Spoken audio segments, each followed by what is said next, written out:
अस्सलाम वालेकुम, welcome to नजीहा entertainment.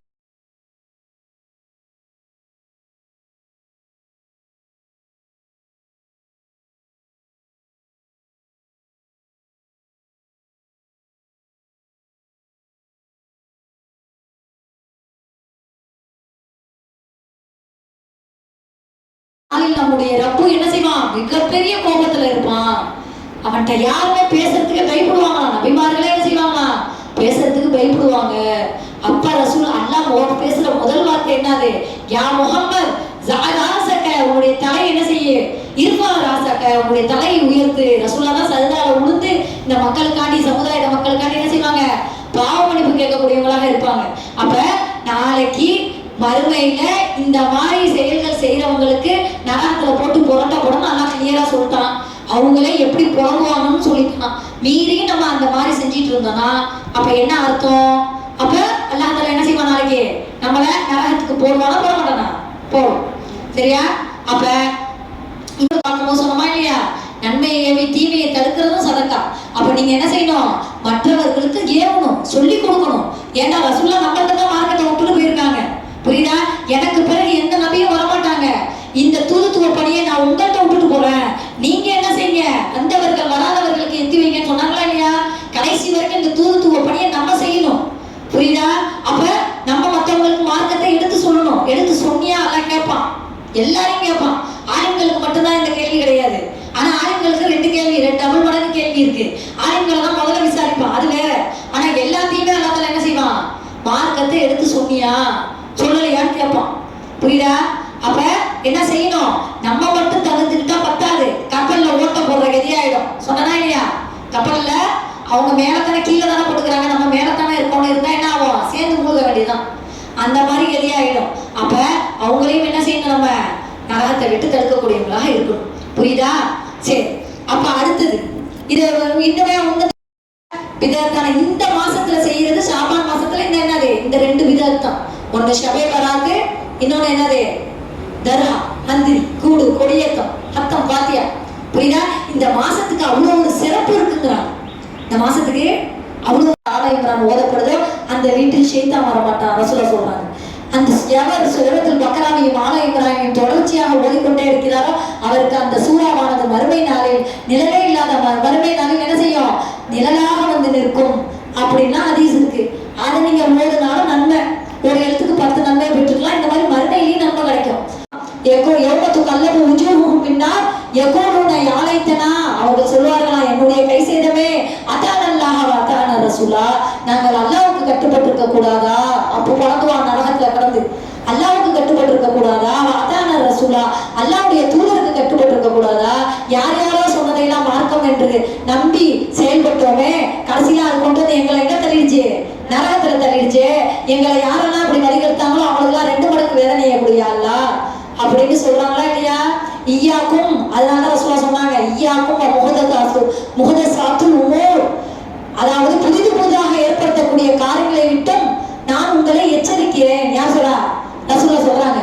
குல்ல முஹதஸத்தின் பிதா, ஒவ்வொரு புதிதாக ஏற்படுத்தப்படக்கூடிய காரியங்கள் எல்லாமே என்னது? வழிகேடு. குல்ல பிதாத்தின் லலாலா, ஒவ்வொரு வழிகேடும் என்னது? ஒவ்வொரு விதத்தும் வழிகேடு.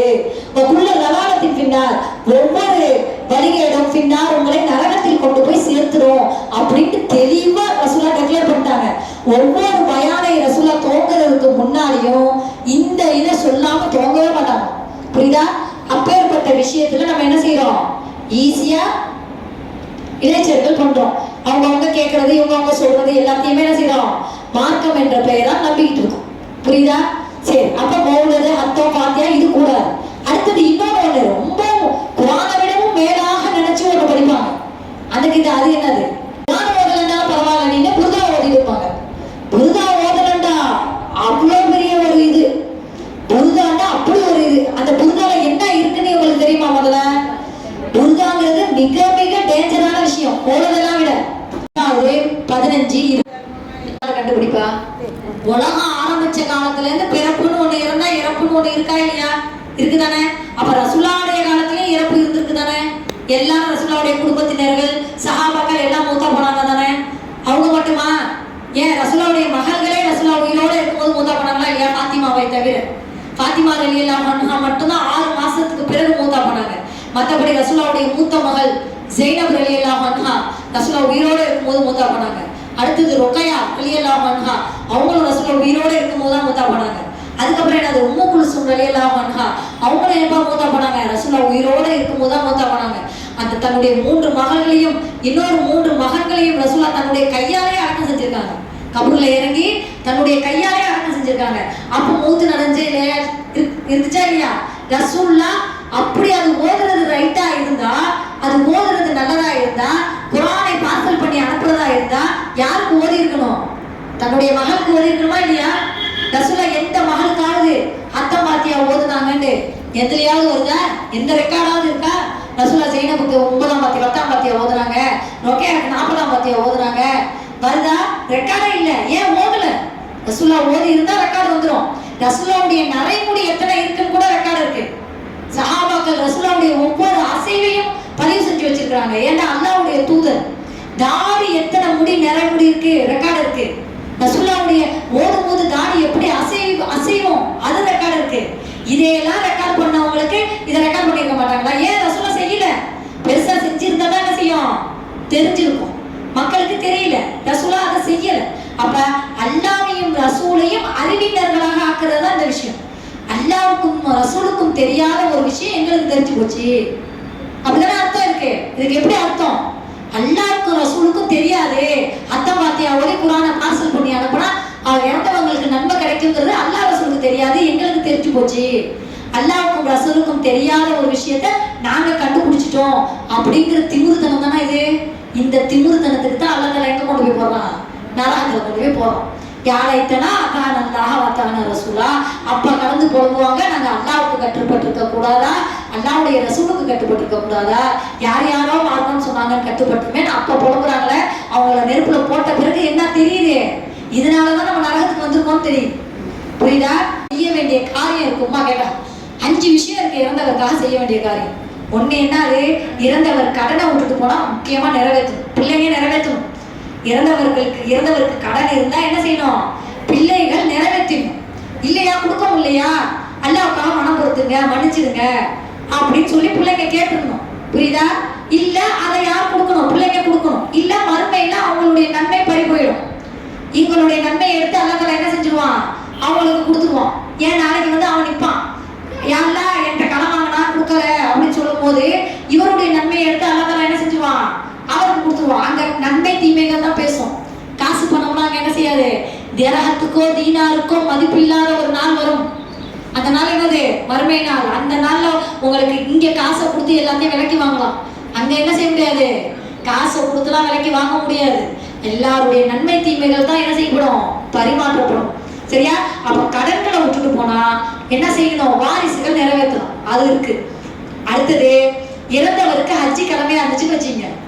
மூத்தா போன அம்மாக்கோ வாப்பாக்கோ பணக்காசு வசதிலாம் இருக்கு. ஏழைப்பட்டவங்களுக்கு பிரச்சனை இல்லை, எல்லாம் கேட்க மாட்டான். பணக்காரங்களா இருக்கிறாங்க, அவங்களுக்கு ஹஜ்ஜி செய்யற கடமை இருக்கு, ஆனா செய்ய முடியல. அவங்களால உடல் திடகாத்திரம் இல்லை, போயிட்டு வர முடியாது. அப்ப அவங்க வசியத்தை செய்யலாம் பிள்ளைங்களுக்கு. எனக்காக நீ என்ன செய்ப்பா, எனக்காக நீ என்ன செய்ய, நீ ஹஜ்ஜி செஞ்சிடு, பொருளாதாரமா இருக்க கொடுத்து நீ ஹஜ்ஜி செஞ்சுன்னு சொல்லலாம்.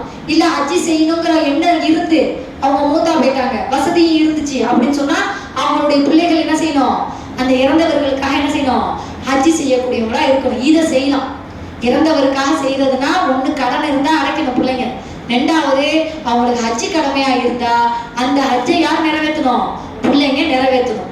3வது தான தர்மங்கள் செய்யலாம். ஒரு பெண்மணி ரசூலுல்லாஹ்ட்ட கேட்கிறாங்க, யார சொல்லலாம், என்னுடைய தாயார் இறந்து போகும்போது ஏதோ சொல்ல வந்தாங்க, ஆனா சொல்லாமே இறந்து போயிட்டாங்க. ஆனா அவங்க சொல்லி இருந்தாங்கன்னா ஏதோ என்னை தர்மம் செய்ய சொல்லியிருப்பாங்க, அப்படிதான் நான் நினைக்கிறேன்றாங்க. அப்ப தாராளமா தர்மம் செய்யு. என்னது? உன்னுடைய தாயாருக்காக நீ என்ன செய்ய? தாராளமாக தர்மம் செய்யு. அதனால தான தர்மங்கள் இது அதெல்லாம் பள்ளிவாச கட்ட கொடுக்கறது நிரந்தர தர்மம், சதகத்துல் ஜாரியா. ரசூலுல்லாஹ் என்ன சொன்னாங்க? இதா மாத்த இப்னு ஆதமுடைய மகன் இறந்து விட்டானே ஆனால் இன்கதா அமலுஹு, அவனுடைய அனைத்து அமல்களும் இந்த துனியாவோடு துண்டிக்கப்பட்டு விடும். இல்லாமின் ஸலாத், 3 அமல்களை தவிரண்டாங்க. ஒண்ணு என்னது? சதகத்துல் ஜாரியா, நிலையான தர்மம். பெற்றோருக்காக பிள்ளைங்க செய்யக்கூடிய நிலையான தர்மம். இல்ல அவருக்கு உயிரோடு இருக்கும்போது அவர் கையால செஞ்சுட்டு போனாலும் அது வரும், கபருக்குழிக்கு வரும். இல்ல அவர் மூத்தா போன பிறகு பிள்ளைங்க பள்ளிவாசலுக்கோ மதரசாக்களுக்கோ சத்திரத்துக்கோ சாவடிக்கோ ஏலக்குமர் கட்டுறதுக்கோ இப்படி நிரந்தர தர்மம் எதையாவது செஞ்சு வச்சாங்கன்னு வச்சுங்களேன், அந்த அந்த அதுல இருந்து மக்கள் பயன்படுற காலம் எல்லாம் அந்த நன்மை யாருக்கு போய் சேர்ந்துக்கிட்டே இருக்கும்? அந்த இறந்தவருக்கு கபரு குளிக்க போய் சேரும். நாளைக்கு கபரு குளிக்க என்ன செய்யும்? அவருக்கு போய் சேரும். இந்த தான தர்மங்கள் செய்யறதுக்கு பிள்ளைங்களுக்கு அனுமதி இருக்கு. நாலாவது என்னது? நோன்பு. அந்த பெற்றோர்கள் நோன்பு விட்டுட்டு போயிட்டாங்கன்னு வச்சுங்க, பரலான நோன்பு இருந்துச்சு, அவங்களுக்கு பரலான நோன்பு பிடிக்கிற கடமை இருந்துச்சு, ஆனா அவங்களால பிடிக்க முடியல, விட்டுட்டு போயிட்டாங்கன்னு வச்சுங்க, அதை யார் எடுத்து பிடிக்கலாம்? பிள்ளைங்க எடுத்து பிடிக்கலாம், பிடிக்கணும். இல்ல நாளைக்கு அந்த நோன்பு வந்து அல்லாவுடைய கடனை அவங்களுக்கு நிற்கும். அப்ப நம்ம தாய் தகப்பனை ஏதாவது நோன்பை விட்டுட்டு போனா அந்த நோன்பை எடுத்து பிள்ளைங்க பிடிக்கணும். இதுக்கு அனுமதி இருக்கு, ரசூலா சொல்றாங்க. புரியுதா? இதே மாதிரியே ஒரு ஒரு மனிதர் வந்து கேட்கிறாரு, அதுக்கு ரசூலா அனுமதி கொடுக்குறாங்க. உன் தாயார் விட்டுட்டு போன, யாரும் சொல்லலாம் என்னுடைய தாயா தகப்பனம் இந்த மாதிரி நோன்பை விட்டுட்டு போயிட்டாங்க, மூத்தா போயிட்டாங்க, அவங்களுக்காண்டி அந்த நோன்பை நான் வைக்கலாமா அப்படின்னு கேட்கும்போது அப்ப ரசூலா கேட்கிறாங்க, உன் தாயார் கடனை விட்டுட்டு போனா நீ தானே அனுப்ப, உன் தாப்பனார் கடனை விட்டுட்டு போனா நீ தானே அனுப்ப, இது அல்லாவுடைய கடன்பா, நீ தான் அடைக்கணும், அல்லாவுடைய கடனை முதல்ல நிறைவேற்றுங்கிறாங்க. அல்லாவுடைய கடன் தானே நோன்பு. அதனால நோன்பை நிறைவேற்றலாம் பெற்ற பிள்ளைங்க. செய்யலாமா? அடுத்து என்னது? துவா செய்யலாம். அடுத்து என்ன செய்யலாம்? துவா செய்யலாம். பெற்றோர்கள் அதான் இதா மாத்த இப்னு ஆதம் இன்கதா அமலுஹு இல்லா மின் ஸலாத். ஒண்ணு என்னது? சதக்கத்து ஜாரியா, நிலையான தர்மம் செஞ்சு வைக்கலாம். இதான் முடிச்சுக்கிறேன். அதுக்கப்புறம் என்னது? வலதின் சாலிஹின் எதுவுலகு, பெற்றோருக்காக துவா செய்யக்கூடிய குழந்தைகள், சாலிஹான பிள்ளைகள். பெற்றோருக்காண்டி பிள்ளைங்க கேட்கிற துவாவை விட வேற யார் கேட்கிற துவாவுக்கு வெயிட் கிடையாது. பிள்ளைங்க பெற்றோருக்காண்டி கேட்கிற துவாவை தான் அல்லாஹ் தஆலா ரொம்ப ஏத்துவோம். அதுதான் அவங்களுடைய கபரு குளிக்கும் வருங்கிறாங்க ரசூலா. புரியுதா? அதான் யுத்தகு பிஹி அவ் இல்மி யுத்தகு பிஹி, பலனளிக்கப்பட்ட கல்விங்கிறாங்க. அவர் மார்க்கத்தை கற்று அதை பிறருக்கு கற்றுக் கொடுத்து அவர் மூலியமா 4 பேர் தெரிஞ்சுக்கிட்டு அதை கேட்டு செயல்பட்டுனாங்கன்னு சொன்னாங்கன்னு வச்சுங்களேன், அந்த நன்மைகள் எல்லாம் என்ன செய்யும்? அவருக்கு கபூர் குழிக்கும் போய் சென்றடையும். புரியுதா? இந்த 3 தவிர வேற எதுவும் என்ன செய்யுது? இறந்தவர் பின்னாடி போகாது. இந்த 5 விஷயத்தை தவிர இறந்தவருக்காக நீங்க எதுவுமே என்ன செய்ய முடியாது, செய்ய முடியாது. இவங்க அதை ஓதலாம், இவங்க இதை ஓதலாம், தனக்கு மட்டுமே மார்க்கம் உரியதுங்கிறான். இந்த தூய்மையான மார்க்கம் அல்லாஹ்வுக்கு உரியது என்று சொல்லிக்கொண்டு இதனுடைய தொடர்ச்சியை அடுத்த வாரம் பார்த்துட்டு இன்ஷா அல்லாஹ் என்ன செய்யலாம்? தொடர்பை நிகழ்ச்சிக்கு போகலாம். இன்னும் தொடர்ச்சி சில விஷயங்கள் இருக்கு. ஓகேயா? நான் முடிச்சிட்டோமா? வாஹிரு தாவானா அல்ஹம்துலில்லாஹி ரப்பில் ஆலமீன். அஸ்ஸலாமு அலைக்கும் வரஹ்மத்துல்லாஹி வபரகாத்துஹு.